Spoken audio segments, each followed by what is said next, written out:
양천구 신월동에 있는 빌라를 1억 1,500에 받아서 2억 2,600에 매도를 하셨습니다. 최전 매도 차익이 1억 1,000이에요. 대출을 P2P로 받았기 때문에 3달치 대출이자를 썼는데 그게 한 500만 원 정도가 됩니다. 근데 내가 1억을 벌었는데 500만 원이 큰 문제는 안 되거든요. 안녕하세요, 경자인입니다. 오늘 제가 말씀드릴 내용은 저희가 주로 말씀드리는 빌라 오피스텔을 지금 바로 낙찰받아야 되는 이유에 대해서 말씀드리려고 합니다. 일단은 기사를 먼저 보면서 좀 말씀을 드려볼게요. 자, 첫 번째 기사는 아파트는 포기, 서울 빌라 매매 급증, 임대차는 월세로 쏠렸다 라는 내용입니다. 이 제목을 보고 예상컨대 전세 사고가 생긴 지 벌써 3, 4년이 지났는데도 불구하고 여전히 전세에 대한 불신들이 있죠. 이건 집주인도 마찬가지고 세입자 입장에서도 마찬가지입니다. 전세로 갔어야 되는 임차인분들이 아무래도 매매를 생각하거나 아니면 월세로 가거나 하겠죠. 아마도 월세의 일부 수요가 매매로 넘어오게 되면서 매매의 거래량이 늘지 않았나 일단 예상을 합니다. 그리고 아파트를 포기한 거는 아무래도 갑자기 올라가는, 서울의 아파트들은 굉장히 빠르게 또 단기간에 올랐죠. 반면에서 서울 빌라는 그렇게 오르지 않았기 때문에 상대적으로 훨씬 더 저렴하게 된 거죠, 빌라가. 그러다 보니 이제 서울 빌라를 매수하는 손님들이 많아지고 있다. 그리고 전세가와 매매가는 크게 차이가 나지 않거든요. 전세로 들어갔었어야 되는 손님들이 몇 천만 원만 보태면 빌라를 매수하실 수가 있는 거죠. 아파트는 돈이 많이 들지만 이제 빌라 같은 경우는 몇 천만 원만 보태도 내가 소유자가 될 수 있기 때문에 실거주의 안정감은 유지할 수 있거든요. 그래서 그 차원에서 말씀을 드렸고, 자, 본문 내용을 보시면 서울 빌라 매매 규모가 임대차 시장은 전세 사기 여파로 전세 거래가 급감하면서 전세 거래가 급감하는 만큼 그 감소한 임차인 손님들이 다른 데로 갔겠죠. 그게 매매든 월세든. 그렇게 이제 매매 거래도 늘고 있다라는 겁니다. 그래서 보시면 전세 사고가 터진 22년도를 기점으로 굉장히 매매 거래도 줄어든 걸 볼 수 있습니다. 왜냐면 사고가 터졌을 당시에는 전세에 대한 기피뿐만 아니라 빌라 매매에 대한 기피도 생겼어요. 왜냐면 빌라라는 상품 자체를 위험하다고 생각들을 많이 하셨거든요. 근데 소유자가 되면 내가 사고에 휘말릴 일이 없습니다. 왜냐면 보증금을 맡겨놓은 게 아니기 때문에. 이 사고라는 건 돈을 맡겨놨기 때문에 나는 건데, 내가 소유자가 되면은 적어도 그 집에 내가 돈을 맡긴 게 아니라 대출을 받았을지언정 내가 소유자가 된 거기 때문에 거주 안정성은 확보를 할 수가 있다. 그리고 내가 이거를 매도를 하면 양도 차익이라든지 내가 넣어놨던, 내가 샀던 금액만큼은 또 가져갈 수 있기 때문에, 그게 서울 빌라라면 더 확실히 내가 묶어놓은 돈만큼은 확보를 할 수가 있는 거죠. 그래서 그 얘기를 드리고요. 두 번째 기사는 임대사업자 대출 규제에 관한 내용입니다. 그래서 오피스텔 빌라에 불똥이 튀었다라는 내용이죠. 우리 대통령님께서 이제 SNS를 통해서 대환대출 대출 연장을 해주는 게 맞냐, 임대사업을 하는 다주택자들한테 신규 대출을 연장해주는 게 맞냐, 안 해주면 어떻게 되냐, 이런 거에 대한 의구심에 대해서 얘기를 많이 하셨습니다. 임대사업자분들이 보통 갖고 있는 게, 아파트는 지금 임대사업자 등록이 안 되거든요. 그래서 다세대 오피스텔인데, 오피스텔 다세대 여러 채를 갖고 있는 사람한테 대출을 안 해줘버리면 거기에 살고 있는 전세입자에 보증금을 내줄 때 사실 다음 세입자를 구해서 주면 된다고 하지만 그게 안 구해졌을 때는 또 문제가 될 수 있거든요. 대출까지 안 나오면. 그럼 이제 집이 경매로 넘어가거나 아니면 선의의 또 세입자분들이 경매로 넘어가게 되면서 이사 나가고 싶어도 못 나가게 되는 상황이 발생될 수 있는 거죠. 이런 거에 대한 좀 걱정이 있긴 합니다. 대출이라는 것 자체가 꼭 나쁘다고는 생각하면 안 될 것 같은 게, 어쨌든 이게 집이 경매로 넘어가고 이런 것도 경매 당사자뿐만 아니라 세입자분도 피해를 보시는 거니까 최대한 그런 상황이 안 되게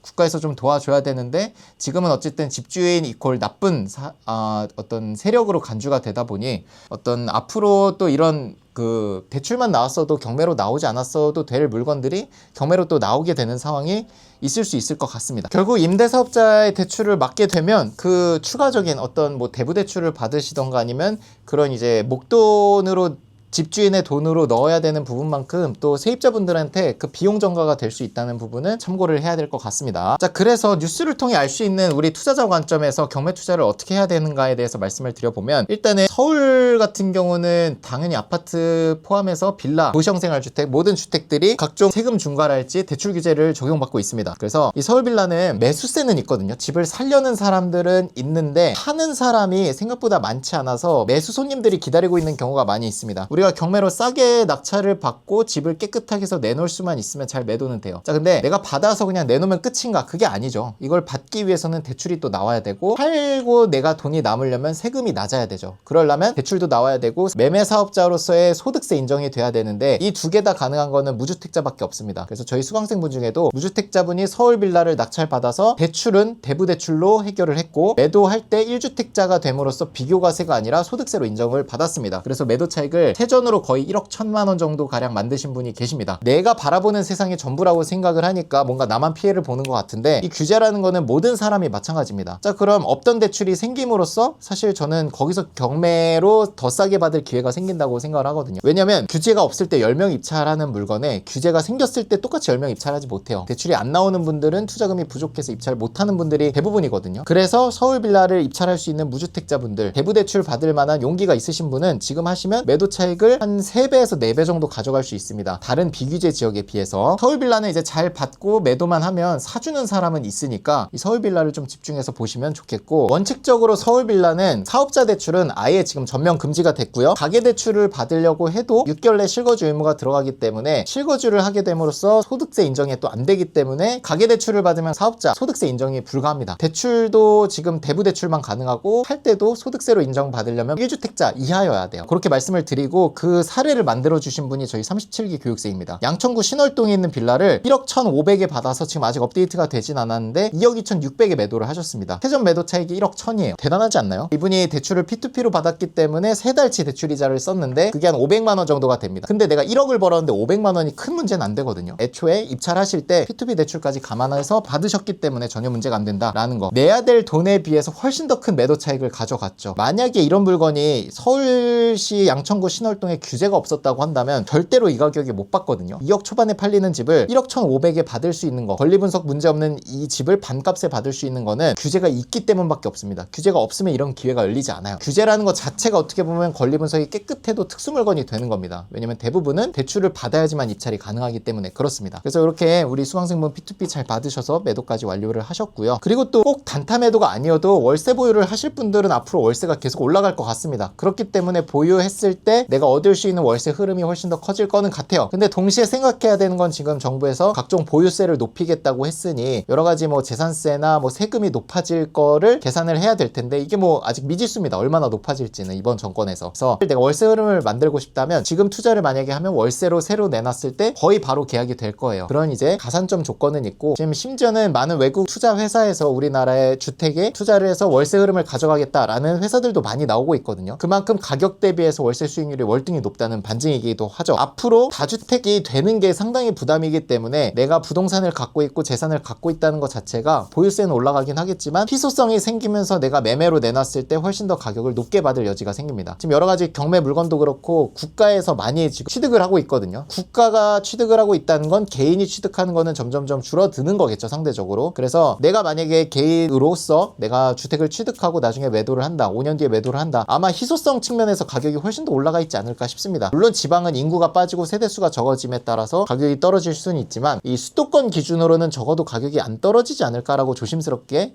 생각은 합니다. 경매 투자, 초보자분들이 경매 투자를 하라고 했을 때 정말 어려움을 많이 느끼고 어떻게 해야 될지를 잘 모릅니다. 그래서 가장 많이 묻는 질문 한 3가지로 요약을 해봤는데, 일단 첫 번째, 지금 정부에서 다주택자들 다 때려잡는다고 하는데 경매로 추가주택 매수해도 되냐고 많이 물어봅니다. 근데 이거는 전혀 상관이 없는 게, 다주택자가 되면 고민을 하시면 됩니다. 어쨌든 무주택, 1주택자, 2주택 되는 것까지는 비규제 지역에선 취득세 중과가 없어요. 비규제 지역이라고 하면 서울은 안 되겠지만 뭐 수원, 안양, 안산, 인천, 부천, 요런 이제 1기 신도시까지는 내가 투자를 할 수 있거든요. 다주택에 따른 취득세 중과 없이. 그래서 그런 주택을 사서 보유를 하라는 게 아니라 팔면 돼요. 자, 내가 주택을 하나 샀어. 1주택이 됐어요. 근데 4개월 뒤에 집이 팔렸습니다. 그럼 다시 무주택자가 되는 거거든요. 그럼 같은 투자를 컨트롤 C, 컨트롤 V 복사 붙이기 하시면 됩니다. 그런 식으로 반복 투자해서 내 시드를 늘려가시면 돼요. 언제까지? 한 1억에서 2억 될 때까지. 그리고 1억에서 2억이 만들어지면 그때부터는 어떤 월세 흐름 투자라든지 어떤 대부업을 내서 대부 대출을 해준다든지 이런 식으로 현금 흐름을 가져가실 수도 있고, 일부 금액으로는 단타 투자를 계속해서 반복적으로 할 수도 있겠죠. 두 번째 질문, 이제 이미 다주택자이신 분들 경매 가능한가요? 물어보시는데 조금 가능하죠. 오피스텔 아니면 1억 이하를 보시면 됩니다. 아니 선생님, 수도권에 1억 이하가 어디 있어요? 공시지가 1억 이하가 있습니다. 자, 보여드릴게요. 심지어 부천에 1억 이하가 있어요. 부천, 안양, 안산은 투룸도 거래가 가능합니다. 그래서 평수가 좀 작더라도 그냥 넘어가는 게 아니라 공시가격 1억 이하라면 다주택자들은 투룸이어도 입찰을 적극적으로 검토해 보셔도 될 것 같아요. 우리 14기 빌라광님께서 매도하신 집인데 경기도 부천시 오정구, 요즘 부천 쪽 물건들이 핫하죠. 매도가 잘 돼서. 자, 오정구에 있는 평수는 굉장히 작아요. 공시가격 1억 이하면 전용 면적은 줄어들 수밖에 없습니다. 가격이 저렴해야 되기 때문에. 10평이 안 되긴 하지만 방 2개, 화장실 하나 있긴 하지만 매도가 된다는 거예요. 1억 2,800에 받아서 얼마에 매도하셨냐면 1억 8천에 매도하셨습니다. 세전 매도 차익이 5,200만 원이에요. 1억 초반 물건으로. 근데 투룸이라고만 하면 사람들이 집을 좁아서 가서 어떻게 살아라고 하지만 이 부천, 안양, 뭐 아니면 인천 서구 이쪽은 집의 넓이보다 가격 저렴한 게 더 중요한 분들이 많아요. 이런 분들은 평수를 줄여서라도 해당 지역에서 벗어나는 걸 원하지 않습니다. 즉 내가 부천에 살 거야, 1억대로 부천에 집을 살 거야 라고 하면 3룸은 알아볼 수가 없거든요. 다 2억이 넘어가니까. 그러면 1억대 집을 알아보시는 손님 중에서 투룸 입주가 가능하신 분들한테는 굉장히 좋은 물건이 될 수 있다는 거예요. 1억 2,800에 받아서 1억 8천에 매도를 하셨고, 심지어 공시가격이 1억 이하기 때문에 취득세 중과도 없습니다. 6명이 들어오긴 했지만 그래도 감정가보다도 비싸게 판 케이스라고 할 수 있습니다. 준신축이고요, 엘리베이터 있는 4층입니다. 그래서 이런 집들을 잘 찾아보시면 평수가 작다고 그냥 넘어가지 마시고 남들이 안 보는 것에서 한번 기회를 잡아보시면 좋을 것 같습니다. 생애 최초 경매에 써도 되나요? 네, 쓸 수 있지만 담보대출 비율 LTV가 좀 낮습니다. 보통 한 70%에 걸리는 것 같아요. 근데 경매는 일반 경락잔금 대출을 쓰면 90%까지도 대출이 되거든요. 물론 금리가 더 비싸긴 합니다. 자, 금리 비싼 90% 대출과 금리 저렴한 70% 대출, 투자자들한테 무조건 90% 선택을 하거든요. 생애 최초 대출을 경매에 쓸 수 있는데 그런 대출을 보통 선택을 안 합니다. 그게 이제 첫 번째고요. 저 경장인도 첫 번째 주택이 경매로 취득한 투자용 빌라였습니다. 허국동에 있는 빌라를 저의 생애 첫 주택으로 취득을 했어요. 입주를 해본 적도 없습니다. 투자 목적으로 산 거예요. 그런 식으로 내가 투자라는 경험을 한번 해봐야 경매 그리고 부동산 투자자로서 성장을 해갈 수가 있거든요. 물론 정부에서 지금 투자하면 안 된다라고 메시지를 보내고 있긴 하지만 그런 메시지가 있기 때문에 경매 시장에 더 기회가 열려요. 왜냐면 정부를 무서워해서 보통의 사람들은 이제 입찰을 할 수 있었던 분들도 안 해버리거든요. 1년 뒤 2년 뒤가 무서워서. 근데 남들이 안 할 때 투자를 해야 거기서 기회가 더 열립니다. 왜? 경쟁이 줄어들고 내가 더 싸게 받을 수 있으니까. 아까 보여드린 서울 빌라를 한번 생각해보세요. 서울 빌라의 권리 분석도 깨끗하고 입지도 좋고 뭐 대출의 문제도 없고 취득세 중과도 없었으면 과연 반값에 받을 수 있었냐는 거죠. 그 관점에서 봤을 때 전혀 그런 걱정이 없다고 한다면 그 물건은 1억 1천이 아니라 2억에도 낙찰이 됐을 겁니다. 제 생각에는. 그래서 남들이 무서워하고 두려워하고 걱정이 많은 그 물건을 입찰할 때 훨씬 더 매도 차익이 크다는 걸 말씀을 드리고 싶습니다. 하지만 걱정이 많이 되실 거예요. 그런 때 저나 멘토님이나 아니면 이미 단타 투자를 많이 해보신 분들의 도움이 필요합니다. 그렇기 때문에 저희 리치스쿨의 서비스나 커뮤니티가 굉장히 큰 역할을 하는 겁니다. 여러분들의 걱정거리를 덜어드리고 없애드리거든요. 제가 그걸 한번 말씀드리려고 합니다. 일단은 저희 정규 강의가 4월반이 모집 중에 있습니다. 평일반은 4월 16일 목요일에 개강을 하고요. 7주간 교육이 이루어집니다. 매주 목요일 10시부터 13시 7주 동안 교육이 이루어지고 저랑 동해임장 가는 거 보충 강의까지 하면 총 9번의 교육이 이루어진다 보시면 됩니다. 그리고 특강에 있는 주는 4시간 교육이 이루어지니까 참고해 주시면 좋겠고, 토요일반은 4월 18일 토요일 오후 1시부터 4시까지 교육이 이루어집니다. 7주 동안 교육이 이루어지고 저희 강의장은 아래 주소가 나와 있습니다. 아래는 이제 18가지 혜택이 준비가 돼 있는데 요거는 졸업생이 아니어도 미리 신청하신 분들은 미리 또 혜택을 이용할 수 있습니다. 왜냐면 이미 경매 투자를 해보신 분들은 수업 내용이 중요한 게 아니라 이 혜택이 더 중요하실 수도 있거든요. 당연히 신청하시면 미리미리 저랑 이메일 상담도 받을 수 있고 이런 혜택들도 제공이 되니까 이런 혜택들이 미리 필요하신 분들은 빨리빨리 신청을 해주셔도 좋을 것 같습니다. 이메일 상담, 각종 대행 서비스 연결, 인테리어 업체 연결, 졸업방 입장권 900분이 계십니다. 경매 투자로만 900명이 모여있는 방은 제가 생각했을 때 거의 유일무이합니다. 여기에는 졸업생만 있는 게 아니라 저도 있고 법무사님도 계시고 세무사님도 계시고 인테리어 사장님도 계세요. 그래서 각종 대행 서비스나 이런 거를 신청하기 전에 미리 상담을 받을 수도 있습니다. 대부대출 연결도 해드리고 있고 저희 뭐 스터디 가이드부터 뭐 빌라 실거래 분석 프로그램, 빌라 경매를 하는 데 있어서 필요한 모든 것들을 제공해드립니다. 저희 서비스들만 사실 이용을 잘 하셔도 저희 강의의 본전은 뽑는다고 말씀드릴 수 있을 것 같습니다. 그리고 또 뭔가 바로 이런 강의를 신청하는 게 좀 부담스럽다라는 분들은 무료 단톡방에 들어오셔서 제가 하는 특강을 보셔도 좋을 것 같습니다. 지금 보시는 영상 고정 댓글 하단을 보시면 자세히 보기를 눌러보시면 무료 특강 안내 대기 카톡방이 있습니다. 여기에 입장하시면 이제 저희가 제공하는 매일 아침 뉴스 기사, 신문 기사, 그리고 낙찰 사례, 매도 사례 올려드리고 있고 매 둘째 주, 넷째 주 화요일 날 특강을 합니다. 제가 한 1시간 정도 무료 라이브 줌 특강을 하니까 그런 내용들만 여러분들이 습득하셔도 경매 투자하는 데는 전혀 무리가 없게 제가 교육을 하고 있으니까 들어오셔서 대기하시면은 저희가 계속 안내 드리고 있는 거 받아가시면 될 것 같습니다. 고생 많으셨습니다.